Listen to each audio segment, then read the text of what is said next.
The Agenda with Steve Paikin is brought to you by the Chartered Professional Accountants of Ontario. CPA Ontario is a regulator, an educator, a thought leader, and an advocate. We protect the public. We advance our profession. We guide our CPAs. We are CPA Ontario. And by viewers like you. Thank you. Here's a uniquely Canadian trivia question. What unites us, even as it divides us? Well, tonight we've got two plausible answers to that. First, we're going deep into the weeds of nerddom to talk about a 6 decades-old fiscal transfer program known as Equalization. You know, have and have-not provinces and how the richer ones help the not-so-well-off ones. We'll consider whether it's still doing the job of keeping Canada together. Then, pipelines. They span the country, delivering energy and jobs, but what to do about them now and in the future is anything but settled. It's Wednesday, February 24th, and that's tonight on The Agenda.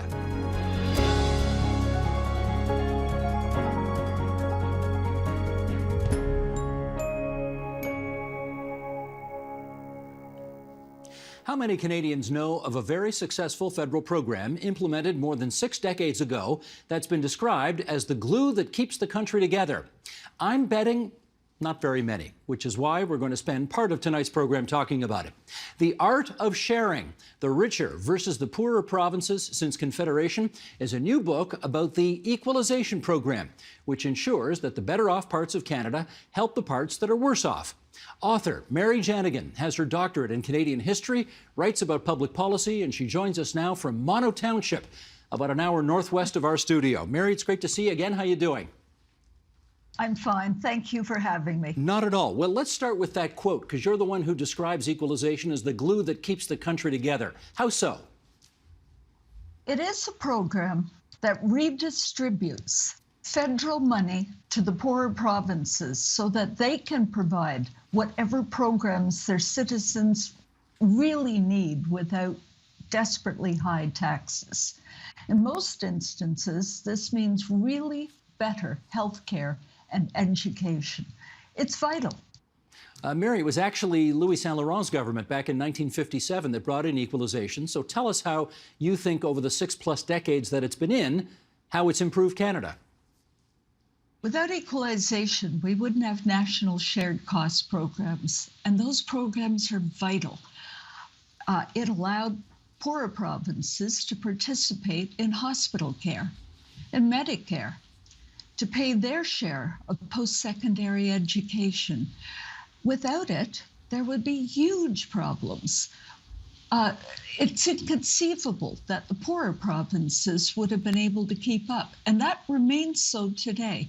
Atlantic Canada could not be providing good health care, good education, without access to equalization grants. But they're vital. Is this uniquely Canadian, or are there other countries that do this too? Every major developed federation in the world has some form of equalization.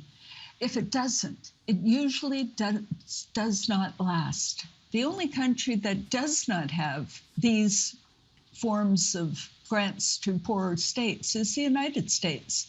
Arguably, they do it through defense contracts, through grants pegged for certain things. But there are huge gaps in educational provisions between the poor and the richer states in the United States. It's a problem for the Americans. Well, this is a program that transfers $20 billion a year all around the country, so it's clearly a very big deal. Which provinces, in your view, are happy with it, and which ones are not? Actually, there's no province that's happy.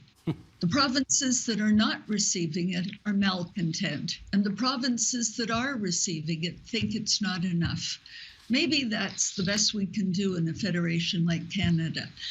One of the great difficulties is Alberta and then Saskatchewan have had economic problems during the middle of this past decade.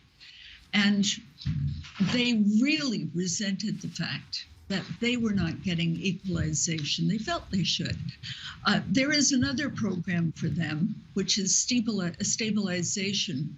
And there are experts, economists, including Trevor Toome, who have looked at this program and suggested a way to fix it, and arguably to ensure that there is a greater degree of happiness among the recipients and the non-recipients. It's the best we can do, but the program is vital.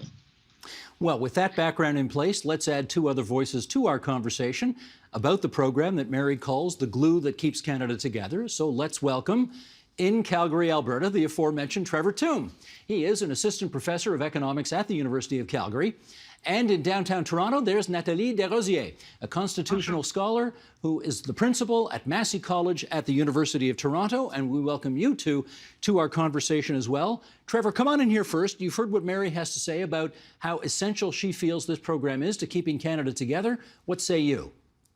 I couldn't agree more. I mean, this program is intended to ensure that provinces have the capacity to deliver normal levels of public services without having to resort to abnormally high rates of taxation. So equalization tries to measure how much a province would raise if it had average taxes, and then it tops up any province with below average amounts up to a national average level.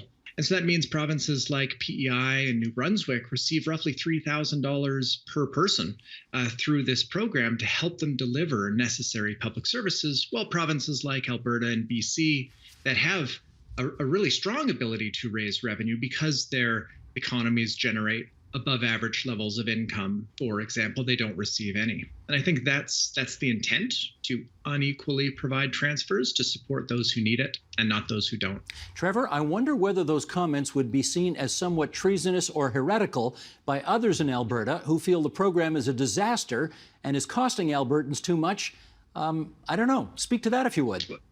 Well, there's no question that Alberta has gone through some pretty difficult years since the recession in 2015 and 16. Its economy shrank by roughly 20% over those 2 years. That means fewer jobs, lower incomes, and, as we see in the provincial budget, very large deficits. And so a lot of people will see those disturbing facts in Alberta and then point to equalization as a program that is meant to help. But Alberta went into that recession in the #1 spot in terms of economic activity and average incomes. And then it fell 20% and remained in the #1 spot. So I think there's a lack of appreciation here about just how strong Alberta's economy is relative to the rest of Canada. And our deficit is largely a choice that we make. We have above average levels of spending and below average levels of taxation. And historically, we could bridge the gap between those two sides of the budget through resource revenues, primarily from oil and gas. In the last few years, that's just really evaporated, and quite rapidly. But it's not equalization that is there to support provinces that gamble on resource revenues. It's really up to Albertans to solve our own fiscal challenges. And we're very slowly coming to terms with that. All right. Natalie, let me get your view on one thing Mary said, which I found interesting. When I asked her which provinces liked it and which ones didn't, she said nobody likes it. So if nobody likes it, is this really a good program? That probably is a good program because it does reflect the fact that it is a compromise. And certainly I think over time we can adjust the formula or try to adjust. But the essence of it, which is if you're in a country, you want to ensure that all provinces, all parts of the country can offer a minimum amount of services. Otherwise, there's no point in having freedom of movement because you wouldn't know, for example, what type of education system comes from a poor province. So it's essential. In a way, a federation is left like a marriage. You're in it for the good and the bad, better and for worse. And that's part of it. This system is really, and it's now guaranteed in our Constitution that we are committed to a minimum level of services equal throughout the country. Well, we've got a chart here which shows which are the have and which are the have-not provinces. So thank you, Sheldon. Thanks for bringing that up. And let's just, some people are listening to us right now on podcast and they can't see this, so I'll describe it a little bit. If you look along the bottom where the 4 zeros are, Alberta, British Columbia, move over to the right some more, Ontario and Saskatchewan. Those are the 4 have provinces. They do not receive equalization. But as you look at Manitoba, New Brunswick, Nova Scotia, Prince Edward Island, and then look at Quebec. Quebec, the red bar on that bar chart goes right up to heaven. So, Mary, we really need to focus on that red bar, because obviously there are places in Canada which feel that Quebec is really disproportionately, considering how well its economy is doing, disproportionately enjoying equalization benefits they should not be entitled to. What's the view on that? They are entitled to them, number one. Number two, Quebec always looks high because it has more people than the other recipients. In Quebec, it's per capita payments. In all the recipients, it's per capita recipients. The Atlantic provinces actually receive quite a lot more per person. I believe New Brunswick is now the highest. So you're looking at a system that appears to favor one province disproportionately, when that is actually not the case. It's just because it has more people. Well, Trevor, I'm going back to you on this, because if anybody in Alberta saw that bar graph, methinks they wouldn't like it too much. How does this play out there? Well, Mary's absolutely right to note that the payments are based on your population. We calculate your ability to raise revenue per person and compare that to the national average. PEI's population of 150,000 people, compare that to Quebec's population of 8.5 million people. So the per capita payment of about $1,500 per person to Quebec adds up to many more dollars than the $3,100, more than double Quebec, in equalization payments to PEI.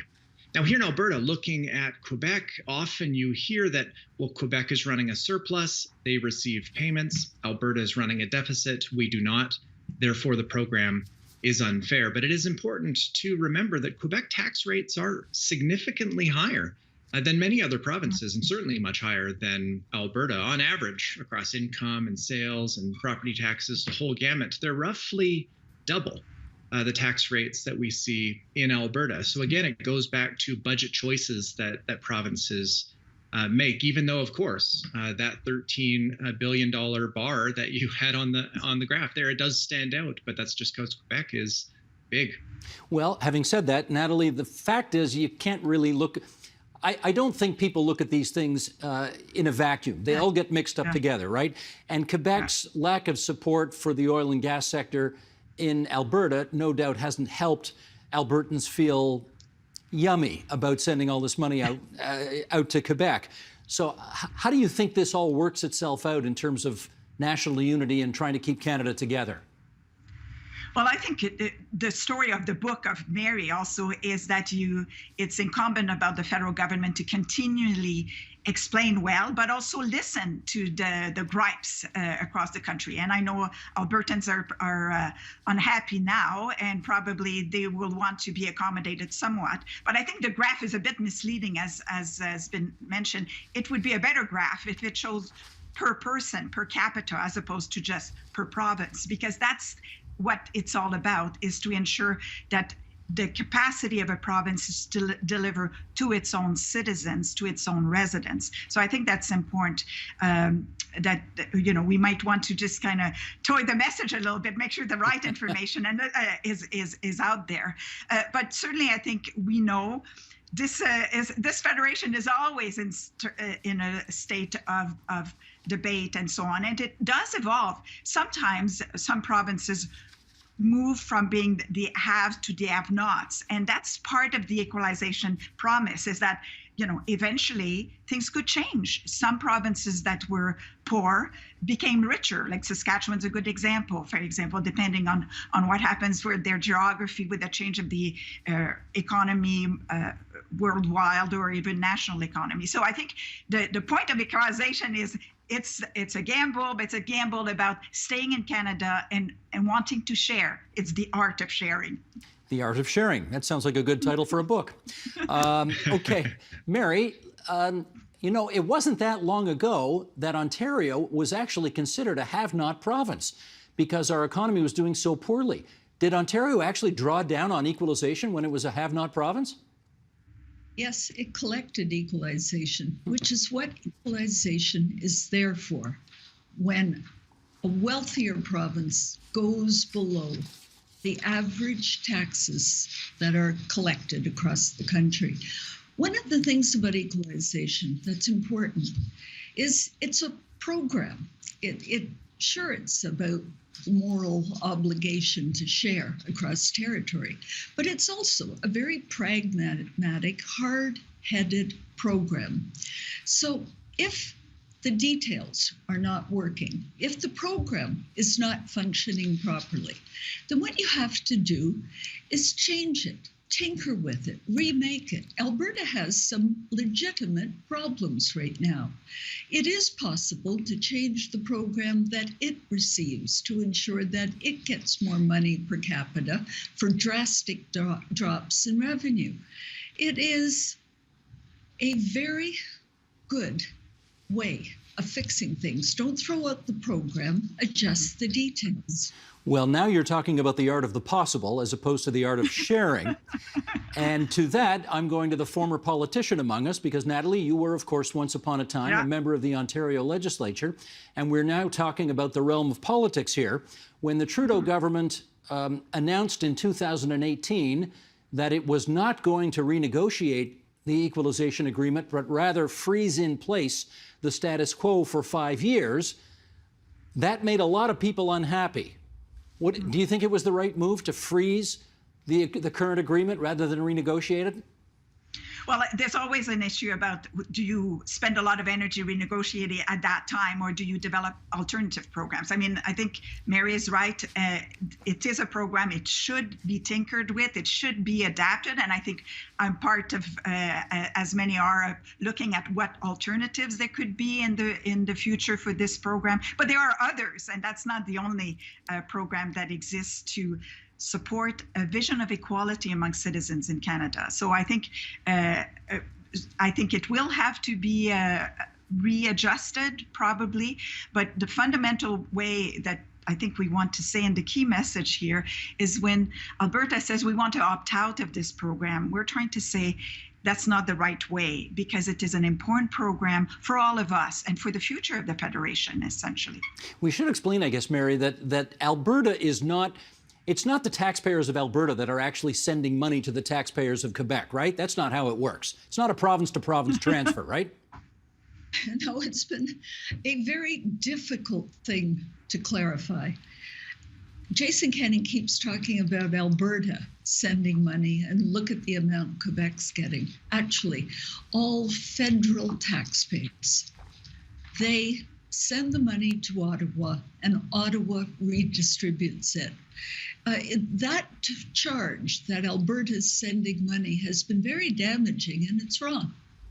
All right, in which case, Trevor, let me get your view on this, because Jason Kenney, the Premier of Alberta, has often talked about having a referendum among Alberta citizens to see whether or not equalization should continue.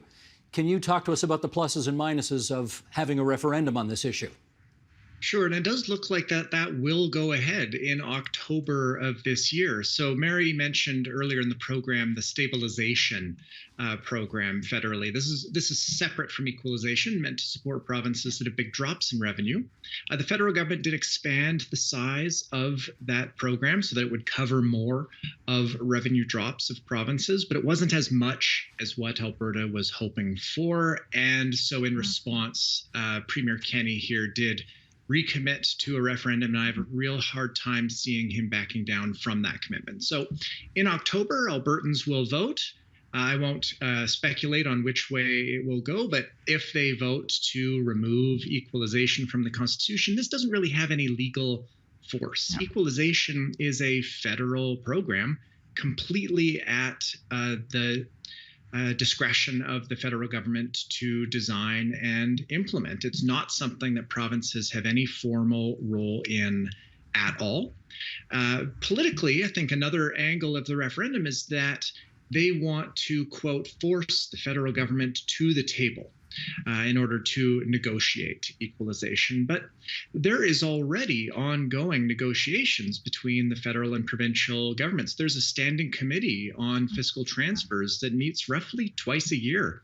And so any concerns, and there are legitimate concerns, can be raised and explored and discussed through the regular procedures that already exist. So we're already at the table. The referendum doesn't have any legal force. It's really a uniquely political tool that might serve provincial ends rather than changing anything federally. Well, a uniquely political tool, okay. We've already established that it has no constitutional heft, and the federal government obviously doesn't have to be, it doesn't have to do anything based on the outcome of this referendum. But Natalie, again, let's talk the politics here. If 80% of Albertans, for example, said, this is not working for us and we think it ought to be scrapped, I mean, that's not really a number that the federal government can ignore, can they? Well, the political calculus is that it will force probably a better program or a tinkering of the program, or maybe new programs to be developed.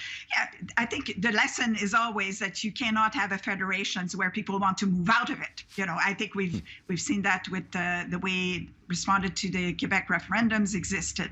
So that's I think that's the tool that is doing. And you're right, if it doesn't have a legal leg to stand on, but what it seeks to do is try to push the political agenda in a certain direction. The answer could simply be slight changes to the equalization, not abandon it. I think everybody would say you cannot do it and you should not do it, but maybe adjust other programs as well, like destabilization and other ways to respond to the real concern. And I think Mary's book shows that this ability of the federal government to listen to the way in which the provinces react has helped the program be a better one. And I think that's another lesson from that book. Well, Mary, how much appetite do you think there is in Ottawa these days to do something about the equalization formula, which finds very little favor from coast to coast to coast? If I were the finance minister, I would never take my eyes off equalization. I would never, ever stop looking at it. It is a program that's almost a poll of Canada and of how to keep Canada together. Last November, the finance minister, Chrystia Freeland, made changes, as Trevor referred to, in the stabilization program, but she didn't do enough. And meanwhile, there are serious issues with the equalization program. The feds just simply reconfirm the existing formula till 2024. That doesn't stop them from making some changes. Right now, of course, we've got a minority government and a lot of problems, but I think that would be the reason why you would start paying more attention to adjusting these formulas fast. Mary, in our last minute here, I do want to ask you the ultimate political question, which is, this is a plan that has been in place, as we've said, for 6 decades. Louis Saint-Laurent's government brought it in all those years ago. And when Mr. Saint-Laurent went back to the polls to get Canadians to either endorse or reject what he had come up with, a program that has stood the test of time, what did they do? The poor man. It was his proudest accomplishment in Dominion provincial relations, but he couldn't sell it anymore. He was quite tired and he was a bit depressed. John Diefenbaker argued that it was taking too much money from Ontario and it was not giving enough money to Atlantic Canada. He said the feds were acting as if they always know best with the provinces. Diefenbaker was a vigorous campaigner. He won a minority government. Saint-Laurent was defeated. His great accomplishment was basically not recognized for decades. There's a lesson in there about not doing big things in politics, which is exactly the opposite lesson we probably want people to infer. But there you go. I want to thank the 3 of you for coming on to TVO tonight and helping us out with this. Mary Janigan is the author of The Art of Sharing, The Richer versus the Poorer Provinces Since Confederation. Our thanks as well to Trevor Tombe at the University of Calgary and Nathalie Desrosiers at Massey College. All good wishes to all 3 of you. Thanks for coming on to TVO tonight. Thank you. Thank you. Thank you.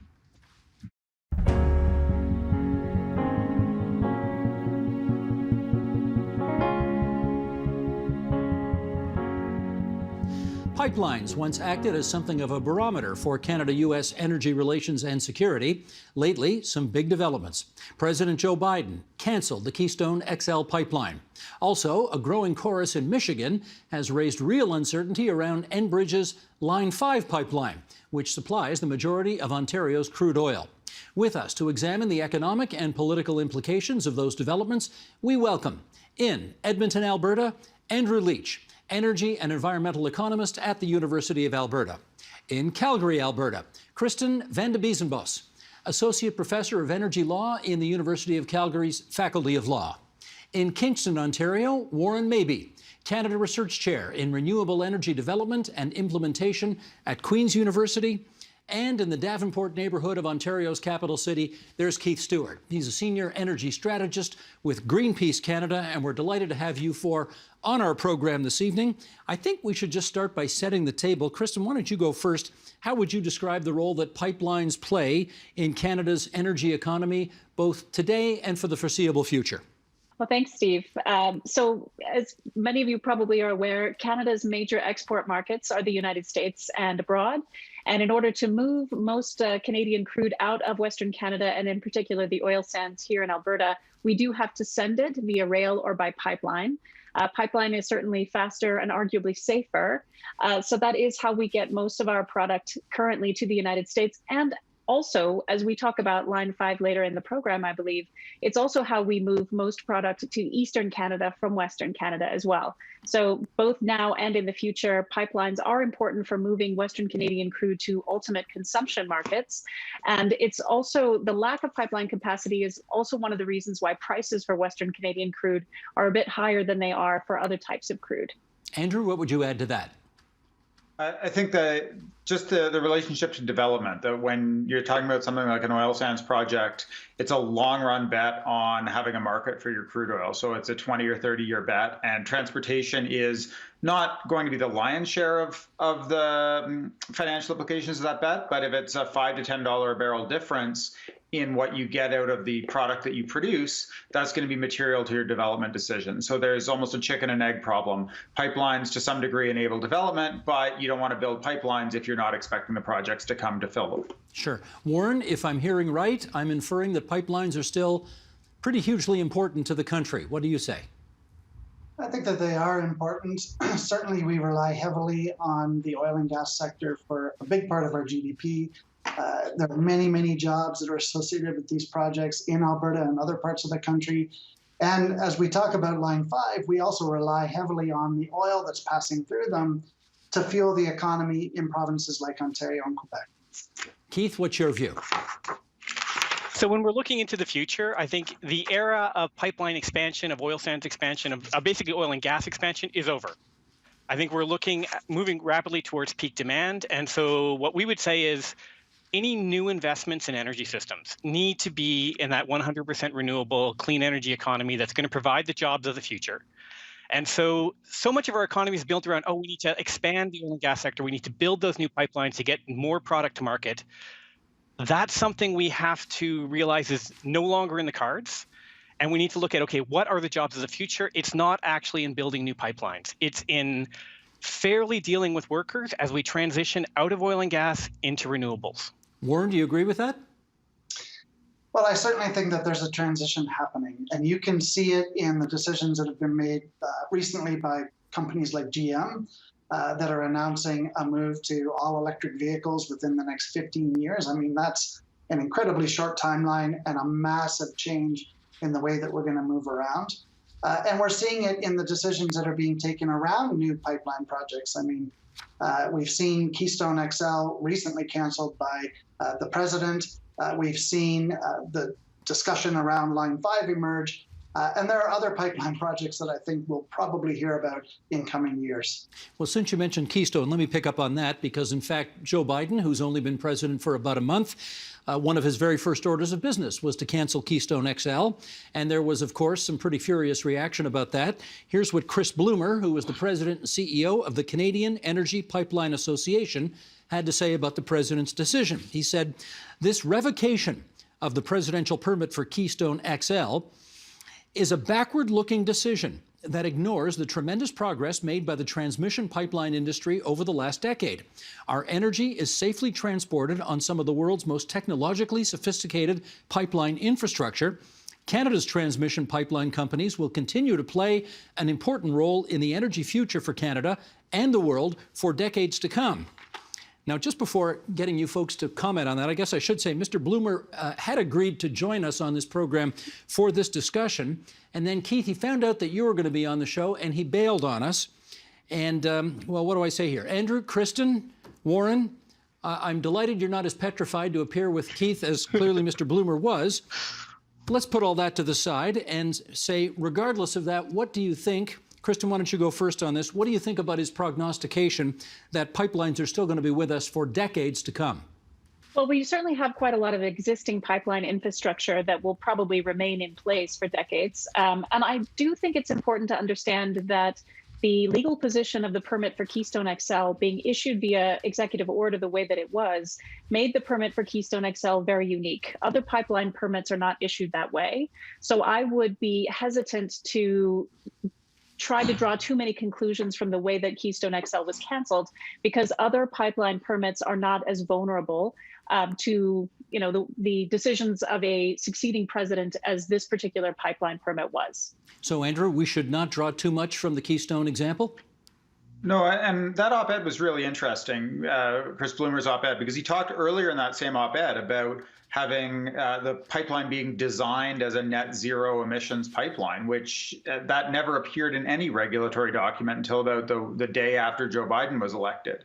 So I think it was, number one, a pipeline that was always symbolic. Number two, it was a pipeline that had initially had its permit rejected by President Obama. So it wasn't the case of, as Kristen said, it wasn't a pipeline that had navigated the regulatory process, been given a permit, and then been revoked. It was a pipeline that's been fraught from day one with effectively 2 vetoes from President Obama, then a very weird awarding of the permit initially by President Trump, and then a subsequent having to redesign it, and now it being revoked by President Joe Biden. I don't think it's representative of anything. Keith, let me get your take on if a pipeline could be built that was net zero, would you be in favor of it?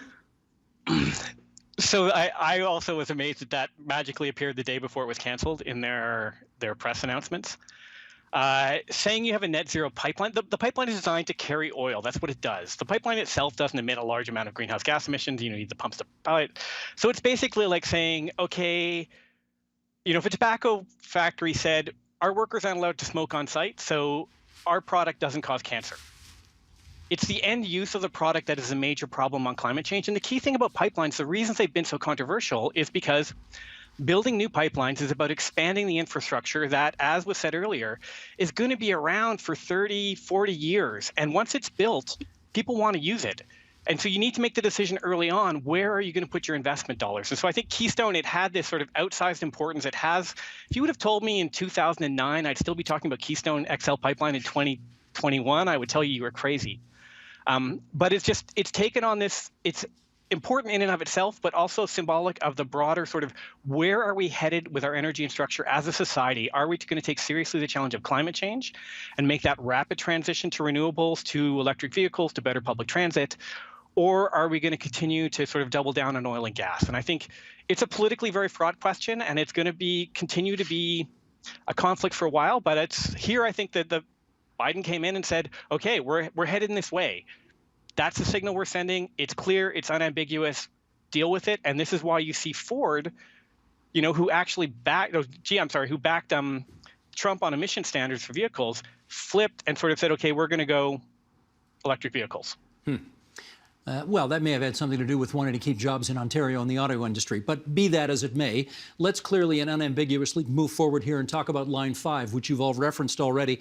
And I'm going to get our director, Sheldon Osmond, if he would, to bring up a map so those of you who don't know where Line 5 is, and for those of you who are watching on television, you can see it. If you are listening on podcast, I'll just describe it. It starts Enbridge Line 5 at Superior in Wisconsin and then moves east, crossing into Michigan, and there it travels across the Straits of Mackinac, where Lake Michigan meets Lake Huron, and then coming down south and east to the southern tip of Lake Huron, where Sarnia is, where it does its thing. Now, Kristen, why don't you fill us in on what the latest goings-on around Line 5 are as we speak? So one of the things to understand about Line 5 is that because Line 5 begins in Wisconsin and ends in Canada, most of Line 5 is actually permitted through state permitting processes. Unlike Canada, which if we have an interprovincial pipeline, like say Trans Mountain, you have the Canada Energy Regulator, the CER, does the permitting for the entire line. That's not how it works in the US. So in the US, you only have a federal permit issued every time a pipeline crosses a federal work, like the international border, or something like a highway or federal waters. Other than that, all of the permitting is handled by the states. So the state of Michigan had issued years ago, Line 5 has actually been there since the 50s, the 1950s. So many, many years ago, Michigan issued a permit for Line 5. Now in 2018, the twin sections, most of Line 5 is a single pipeline, but it splits into two twin sections where it goes under the Straits of Mackinac. In 2018, a tugboat anchor struck one of the twin pipelines under the Straits of Mackinac, and there was a concern about the potential for a spill. That potential didn't actually occur. It seems like the anchor strike actually didn't damage one of the twin sections of the pipeline very much, but that sort of fed into concerns that had already existed about the possibility of a rupture or leak in the twin sections under the Straits of Mackinac, and what would happen if you had an oil leak in those straits where the oil could potentially flow into Lake Michigan and Lake Huron. And so the state of Michigan has a very strong conservation attitude towards the Great Lakes. And for quite a while, since probably the early aughts, there have been concerns intermittently raised about the possibility of a spill from Line 5. But after 2018, those concerns became much more heightened. In 2019, the state of Michigan moved to try to remove the sections of the pipeline that go under the Straits of Mackinac. And just this last year in 2020, Michigan Governor Whitmer actually moved to withdraw the easement, so the right-of-way that allows the pipeline to go under the straits. If that were to occur, if those twin sections were actually removed, there have been plans that Enbridge has been pursuing to ultimately replace the sections of the pipeline under the Straits of Mackinac. But if the twin sections were removed in the near term, Enbridge has said publicly that it probably would not go ahead with its replacement plan. So that would essentially potentially end the use of Line 5, which does deliver a large amount, over half of the total crude oil to Ontario, and I think almost 2/3 of the crude oil that's consumed in Quebec comes from Line 5. So if it were actually going to be halted by the state of Michigan, that would actually have a serious impact on Eastern Canada. Okay, that's a great summation and background, everything we need to know about the Line 5 situation. In which case, Andrew, talk to us about the implications of what Enbridge's possible decision on this could be. Well, as it happens, your producer was giving me grief for looking down at my desk, which happened to have the 1959 Borden Commission on Canadian Energy report sitting on it, which gives you a sense of how long we've been talking about these questions of Western Canadian oil and its role in Eastern Canadian markets. And that disconnection of, if we started to see the disruption and a near-term, very rapid disruption of crude supply into Eastern Ontario, and as far as Montreal via Line 9, Southern Ontario, and as far as Montreal via Line 9, then that puts this pipeline question into people's living rooms in a very different way, I think, than it has thus far. Right now, it's been remote. It's been about export revenues, as Kristen said. It hasn't really been about the cost of fuel. And as much as politicians have tried to make it about the cost of fuel or the availability of fuel or energy security today, that's not the case. And there are ways around something like a Line 5 disruption, but if it were to happen very quickly as a legal order to shut it down then you are going to have some solutions that take time to adjust to. And that's going to disrupt not only the ability to process crude in Sarnia, but also potentially how much gasoline you've got in Eastern Canada until supply chains can adjust. Warren, do we have any reason to believe that this line is not safe as currently constituted? Not really. I mean, it's an old line, and there can be problems with an old line. It is a line that is extensively tested and extensively monitored. There is a plan, and we've talked about it a little bit, to actually move part of the line into a tunnel under the Straits of Mackinac so that it wouldn't be as susceptible to things like anchor strikes. So it's not exactly, impending environmental disaster the way that I think it's been painted. At the same time, there's risky parts to it. The Strait of Mackinac is a risky sort of a crossing, and moving the line underground into a tunnel, which is the plan, would make a lot more sense. There's a long-term question. How long do we want this pipeline to run? It's almost 70 years old now. Do we really want to be looking at another 30 years? Well, let me ask Keith that. What would you do with it, Keith? So we obviously are saying, we need to phase out fossil fuels. We need a plan for that. So part of it, rather than sort of going pipeline by pipeline, it would be great if we were actually talking about how do we manage this transition. I think it's important to recognize that the opposition in Michigan has been, and actually to much of the pipelines in the U.S., has been led by Indigenous peoples who've been raising these concerns for a very long time. I mean, you can find tribal resolutions going back many years expressing concerns about this particular line. It is 70 years old. And it's also important to remember that Enbridge's name is mud in Michigan. The third largest oil spill in the terrestrial U.S. occurred in Michigan from an Enbridge pipeline. It carrying bitumen. It caused massive damage. There was more than $1 billion to clean it up. The cleanup was never, you can't really clean up some of that. The Straits of Mackinac, because of the way sort of the water moves and the sort of the pressures, is a very risky place to have that pipeline. So this is really a question of, this has been known as to be a problem for a long time. Enbridge has had decades to deal with this, and so there's a certain amount of brinkmanship happening here. It's kind of a shame we don't have someone from the Energy Pipelines Association, because there are, as Andrew said, there are some workarounds in terms of how you'd have to reroute. Particularly, there's sort of other pipelines to get oil to Quebec. But it really, I think, points to the need for a comprehensive plan to move forward on how are we going to get off of fossil fuels, how are we going to wind this down as we wind up renewables. And I actually think, yesterday Biden and Trudeau were meeting. Part of the agreement they've come to is going to be around sort of joint work on climate change and hopefully a just transition plan, a sort of plan that sort of deals fairly with workers, communities currently dependent on fossil fuels, as we create those jobs in the new economy. And so Line 5 is kind of a flashpoint right now, but it's part indicative of a much broader problem that we need to deal with as a system and not in these one-offs. Well, okay, Kristen, humor me on yet another question on one-offs here, because I do want to talk just a little bit more about Line 5 and I gather there's a lot of work for Enbridge lawyers here, right? Can you give us some of the flavor of what their legal case is here? Sure. There's a few arguments that Enbridge is advancing. One of them is that even though it's true that the federal government in the United States doesn't have comprehensive siting authority over oil pipelines, it does have comprehensive authority over safety. There is a federal agency that oversees the safety of interstate oil pipelines. And so one of Enbridge's arguments is that because Michigan's position on removing the pipeline under the Straits of Mackinac is based on environmental concerns, that those kinds of safety concerns can only be addressed by the federal government. And so if that's the reason why Michigan wants to remove the line, that concern is sort of preempted, or what we would call paramountcy, but it's called preemption in the States, that kind of concern can only be addressed by the federal government.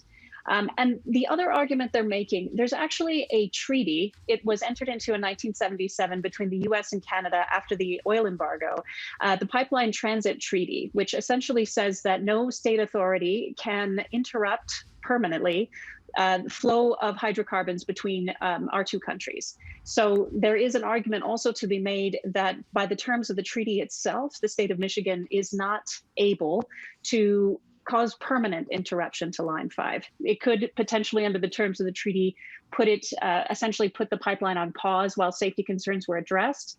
But if what the state is really trying to do is to stop Line 5 altogether and remove the section permanently from the Straits of Mackinac, the terms of the treaty might prevent that from happening, or at least that's the argument that Enbridge will make. I want to, let me get Warren in here to talk about the overarching history question here, and that is, going back several decades, the ability for Canada and the U.S. to sort of come together and agree on how and where to build pipelines was a reflection of how close our two countries were once upon a time. We haven't come to a lot of agreements on this kind of stuff lately. What do you think that says? So, Steve, I think this is a great question, and I think it really cuts to the heart of part of the issue here. There was a time when the U.S. desperately needed Canadian oil. It was an essential part of the American energy picture. America still needs our oil, but they don't need it to the same extent. They've become much more energy independent over the last decade and a half. The explosion of shale oil and shale gas simply means that they have a lot more of their own domestic resource. And that has given the president the latitude to be able to cancel things like Keystone XL. And I think it's also emboldened a lot of the discussion about what do we do about these pipelines. There's no longer that kind of imperative around energy security. And Canada needs to be aware of that as we go into negotiations. When the Prime Minister met with the President on Tuesday, I hope that that's something that he's just considering and taking into account. Well, let's actually bring Prime Minister Trudeau into this conversation figuratively here, because he has said some things which are very supportive of trying to do something about climate change. On the other hand, he has also said some things about what countries with a lot of barrels in the ground would do with that natural resource. So let's just play this clip of him and then we'll come back and chat. Sheldon, if you would. As I said on the very first trip to the oil patch back in 2012, no country would find 173 billion barrels of oil in the ground and just leave them there.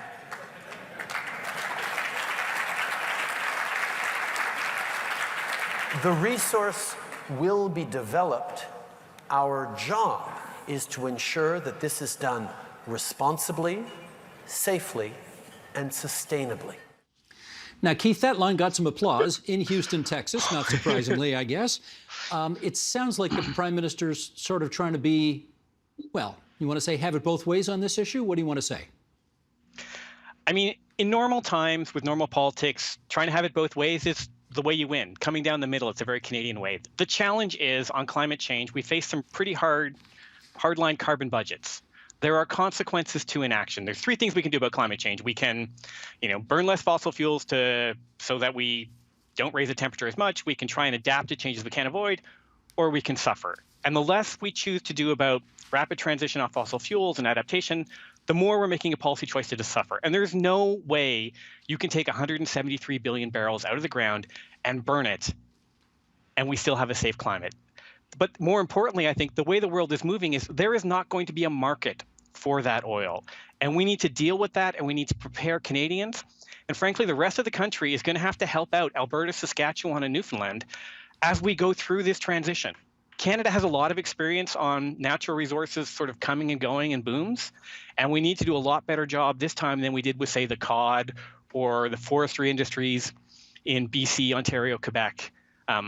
Because in this case, fossil fuels are going away within decades. They're not going to go away overnight, but we're talking an unprecedented move away from this energy source if we're going to have a stable climate for our kids.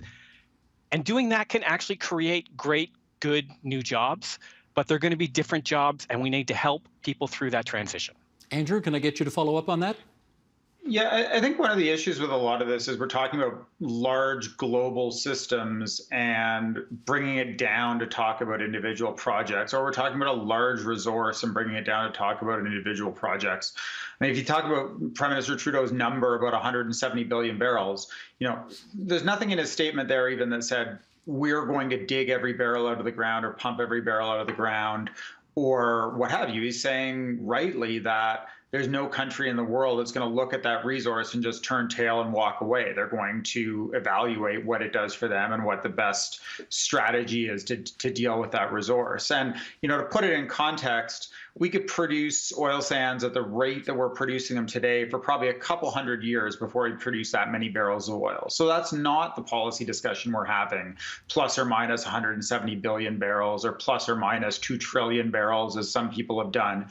It's, plus it's variations around the current rate and whether we're building a few new projects or no new projects, whether we're shutting down existing ones or running the existing ones to the end of their lifespan. I think that's the kind of area where the conversation needs to take place. And, it's really hard to get that conversation to a level where we're meaningfully moving the dial on global emissions. And it's not to say we shouldn't act on climate change, it's just to say that the global energy system is massive and we're burning fossil fuels, an almost mind-boggling amount of fossil fuels every day. So each individual thing necessarily looks small. That doesn't mean don't do anything about it, but it means that when you're looking at those individual decisions, you can't make one project or one resource decision or one country's policy the make or break thing for action on climate change.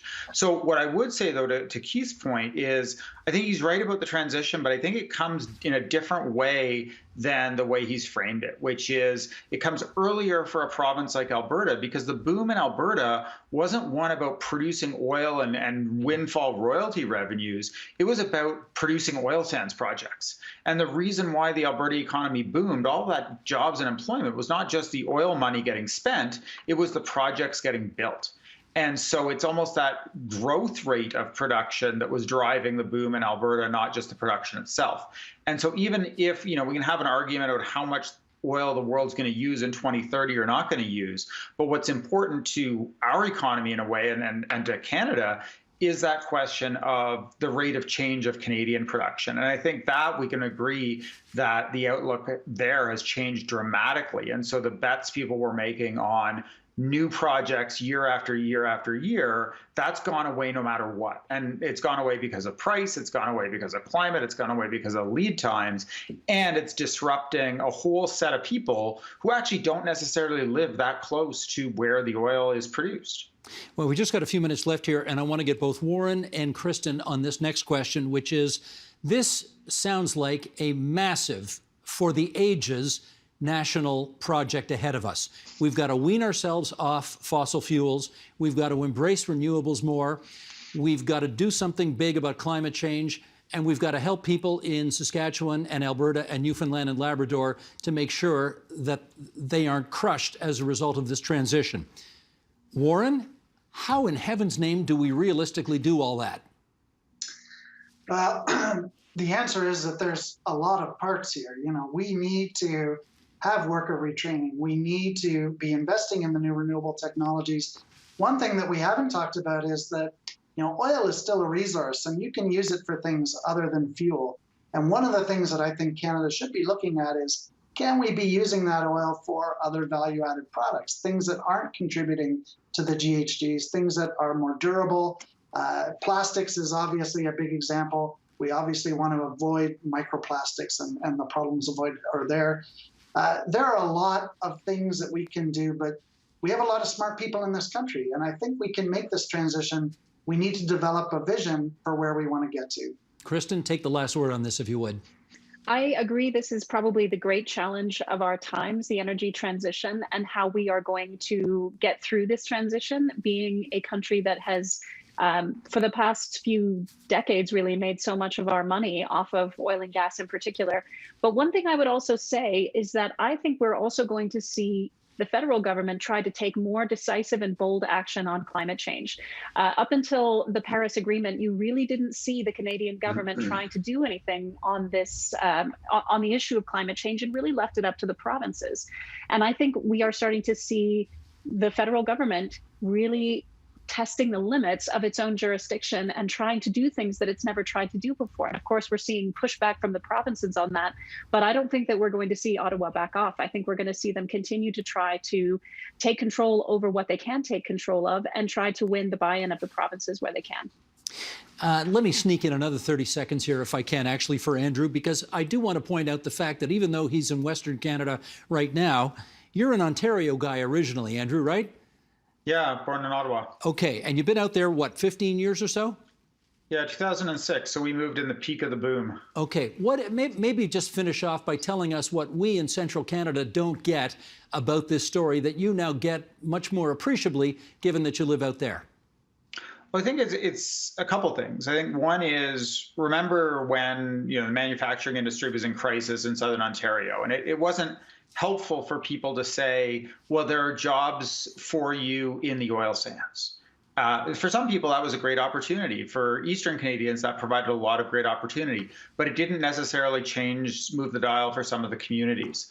And so I think that the key thing for people to keep in mind is that, the people aren't that different. And I think we had the McMurray fire that humanized Alberta to a lot of people, and the oil sands region to a lot of people. But remember that the people working in the oil sands, that's, functionally really the same as the people who are working in factories in southwestern Ontario. And what they wanted was, their opportunity, but also opportunities for their kids to have the lives that they had. And seeing some of that pulled away and hearing that, okay, well, maybe there'll be some giant government program that will replace it for them isn't necessarily going to be great salve in the wound. So I think, have that little bit of empathy. We've had a lot of communities across Canada that have struggled with similar things, and we haven't really seen government programs be able to completely smooth over whether it's cod or lumber or mining or manufacturing. And so also that little bit of realism that, we can't sort of wink and nudge and say, don't worry, everything will be fine, because for some people it won't. Now that truly, truly, truly is the last word. Andrew Leach, University of Alberta, Kristen van den Biesenbos, University of Calgary, Warren Mabey from Queen's University, Keith Stewart from Greenpeace Canada. It's been great having you four on TVO tonight for this discussion. Thanks so much. Thanks all. Thank you.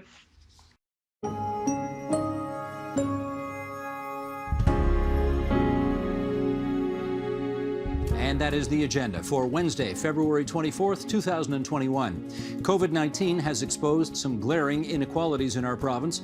Tomorrow, in partnership with Ryerson University's First Policy Response, Nan Kiwanuka hosts a discussion on equity, economic recovery, and COVID-19. If you'd like to join the conversation, please visit this website, policyresponse.ca/events, for more information. Also, we'll speak to Canada's top public health doctor, Theresa Tam, on where we are in the fight against this pandemic. I'm Steve Paikin. Thanks for watching TVO, for joining us online at tvo.org, and we'll see you again tomorrow. The Agenda with Steve Paikin is brought to you by the Chartered Professional Accountants of Ontario. CPA Ontario is a regulator, an educator, a thought leader, and an advocate. We protect the public. We advance our profession. We guide our CPAs. We are CPA Ontario. And by viewers like you. Thank you. Looking for more of TVO's in-depth current affairs and documentaries?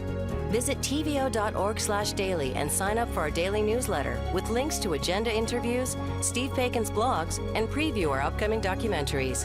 That's all at tvo.org/daily.